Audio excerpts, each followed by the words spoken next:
Students, अब हम discuss करने जा रहे हैं accounting treatment of workman compensation reserve when there is a change in ratio among existing partners. यानी हमारा टॉपिक है एग्जिस्टिंग पार्टनर्स की प्रॉफिट शेयरिंग रेशियो जब चेंज हो तो वर्कमैन कॉम्पनसेशन रिजर्व का ट्रीटमेंट क्या है। पहले तो आप देख लें, ये है वर्कमैन कॉम्पनसेशन रिजर्व। रिजर्व का मतलब होता है अक्यूमुलेटेड प्रॉफिट, यानी ये हमारे इकट्ठे किए हुए प्रॉफिट हैं जिसमें से हमने एक रिजर्व बना दिया। किस लिए? टू गिव कॉम्पनसेशन, मुआवजा देते हैं, कॉम्पनसेशन देते हैं किसको? वर्कर्स को। कब? जब काम करते करते वर्कर्स को कोई इंजरी हो जाए, एक्सीडेंट हो जाए, कोई इंसिडेंट हो, तो उस एक्सीडेंट या इंसिडेंट की वजह से अगर वर्कर्स को हमें कोई कॉम्पनसेशन, कोई अमाउंट, धनराशि देनी पड़े, तो वो कहाँ से देते हैं? हम इस रिजर्व में से देते हैं। तो समझिए ये एक अक्यूमुलेटेड प्रॉफिट है। और अक्यूमुलेटेड प्रॉफिट्स का ट्रीटमेंट क्या होगा? अक्यूमुलेटेड प्रॉफिट्स को पार्टनर्स में ओल्ड प्रॉफिट शेयरिंग रेशियो में डिस्ट्रीब्यूट कर देते हैं।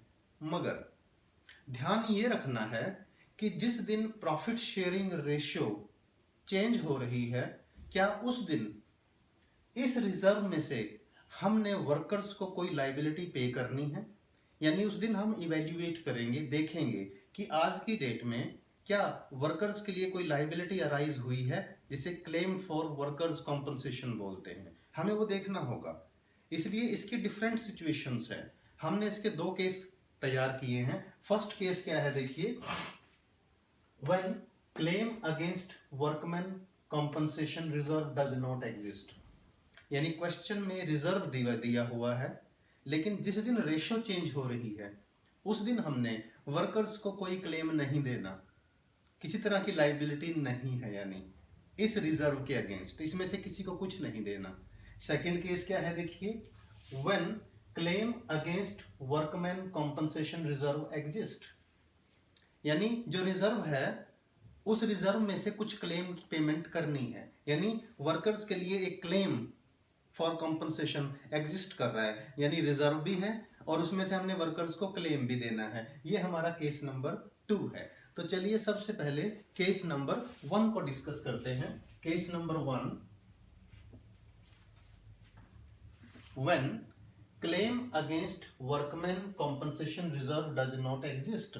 यानी क्वेश्चन में वर्कमैन कॉम्पनसेशन रिजर्व दिया हुआ है, लेकिन उसमें से हमने कोई क्लेम नहीं देना, यानी इस रिजर्व के अगेंस्ट कोई लाइबिलिटी नहीं है on that day of change in ratio.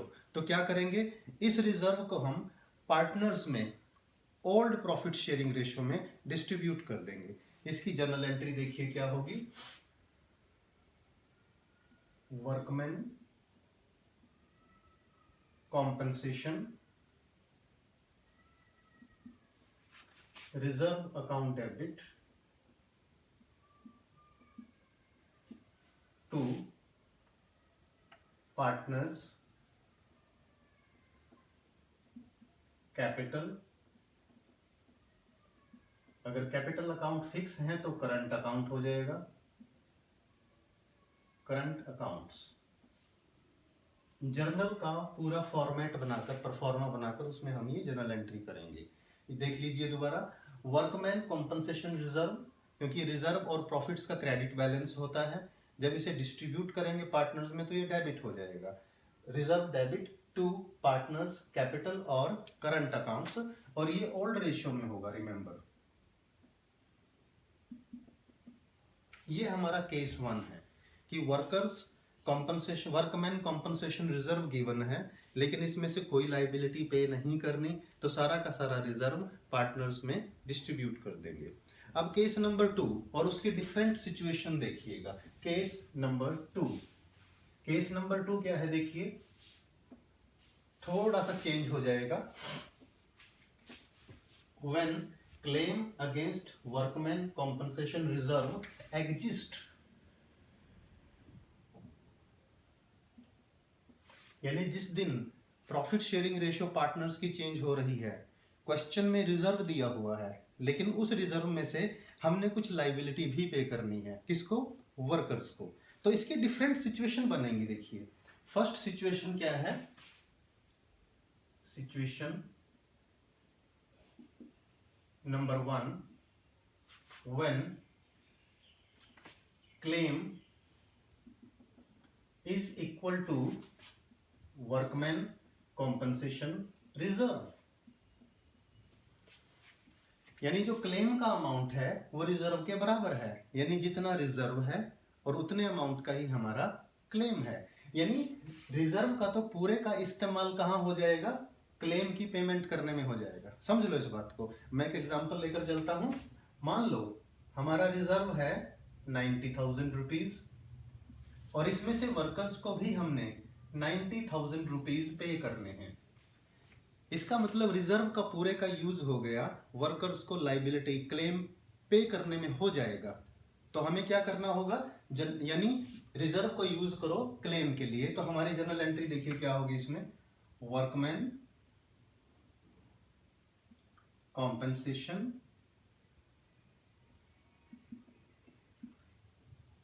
Reserve account debit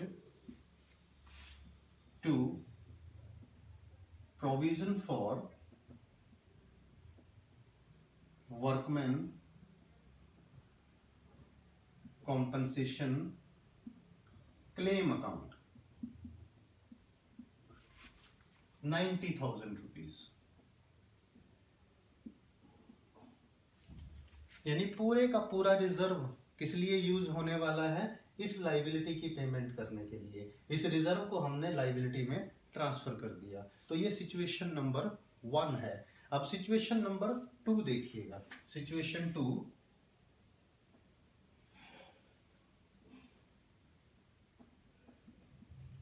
when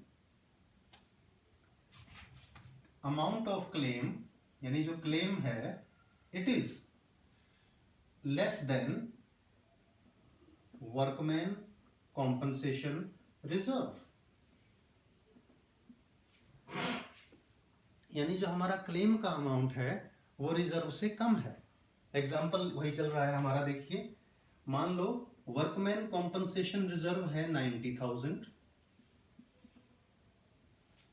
और इसमें से क्लेम यानी जो वर्कर्स के लिए क्लेम होगा वो 60,000 रुपीज का है। हम ये एग्जाम्पल लेके चल रहे हैं। रिजर्व है 90,000 और वर्कर्स को जो लाइबिलिटी पे करनी है वो 60,000 है। यानी 90 में से 60,000 तो लाइबिलिटी के लिए प्रोविजन बन जाएगा और जो 30,000 रुपीज बचेंगे उसका क्या करेंगे? उसे हम पार्टनर्स में डिस्ट्रीब्यूट करेंगे। तो इस केस में जनरल एंट्री देखिएगा, workman compensation reserve account debit to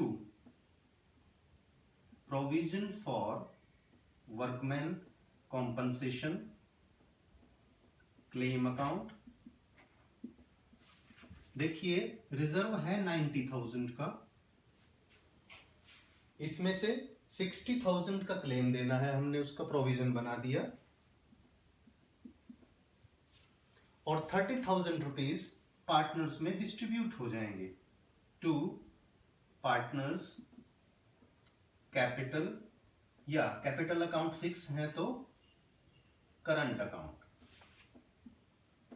30,000।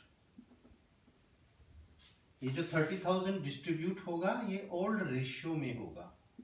इस केस को दोबारा देख लें। 90,000 का रिजर्व, उसमें से 60,000 वर्कर्स को क्लेम देने के लिए लाइबिलिटी में यूज हो जाएगा, तो हमने उसका प्रोविजन बना दिया और बाकी 30,000 पार्टनर्स में डिस्ट्रीब्यूट होगा। तो ये दो केसेस थे जब क्लेम रिजर्व के बराबर है या क्लेम रिजर्व से कम है। अब हम सिचुएशन नंबर 3 लेकर चलेंगे और थर्ड सिचुएशन में क्या होगा? देखिए, थर्ड सिचुएशन में क्लेम का अमाउंट रिजर्व के अमाउंट से ज्यादा होगा। यानी हम एग्जांपल वही लेके चल रहे हैं कि अगर हमारा रिजर्व है 90,000 तो क्लेम उससे ज्यादा है, यानी सिचुएशन 3 देखिएगा,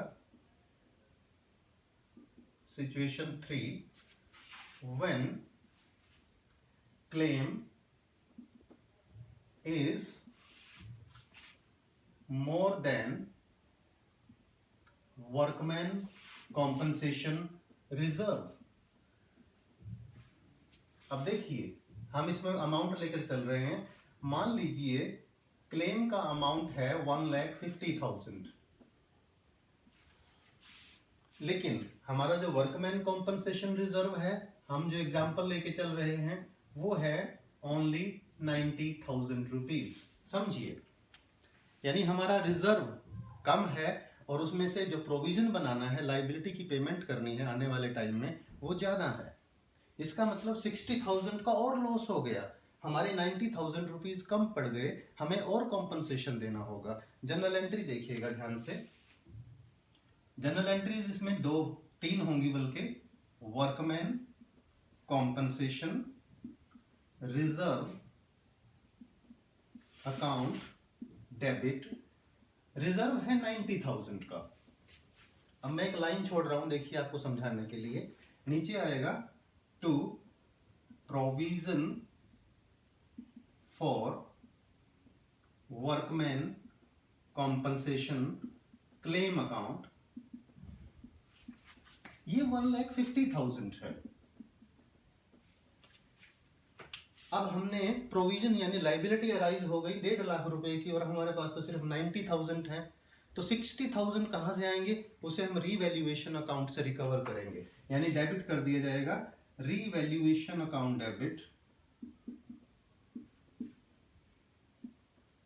60,000।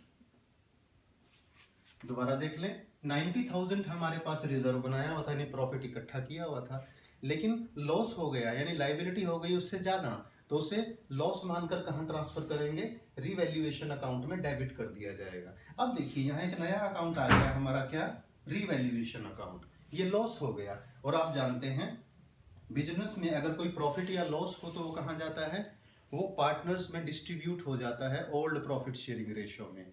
तो इस रीवैल्यूएशन के लॉस को 60,000 को पार्टनर्स में डिवाइड करेंगे, ट्रांसफर करेंगे।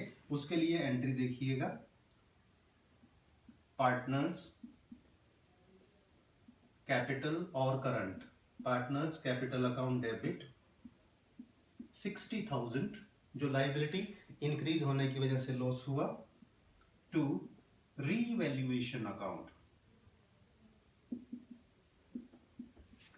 60,000, यानी पार्टनर्स में ये loss old profit sharing ratio में डिस्ट्रीब्यूट हो जाएगा। इस केस को फटाफट देख लीजिए, हमारे पास रिजर्व था कम, क्लेम फॉर वर्कमैन कॉम्पनसेशन हो गया ज्यादा, तो जितना ज्यादा क्लेम होगा यानी हमारी लाइबिलिटी जितनी ज्यादा इंक्रीज होगी, उसे हम रीवैल्यूएशन अकाउंट में डेबिट कर देंगे, और रीवैल्यूएशन अकाउंट में डेबिट करने से क्या हो गया बेटा, ये लॉस 60,000 का। इस लॉस को हम पार्टनर्स में डिवाइड करेंगे प्रॉफिट शेयरिंग रेशियो में, partners capital account debit to revaluation account. तो ये थे different cases, different situations of workman compensation reserve when liability exist, जो लास्ट में हमने 3 केस किए हैं, इनको ध्यान से कीजिएगा।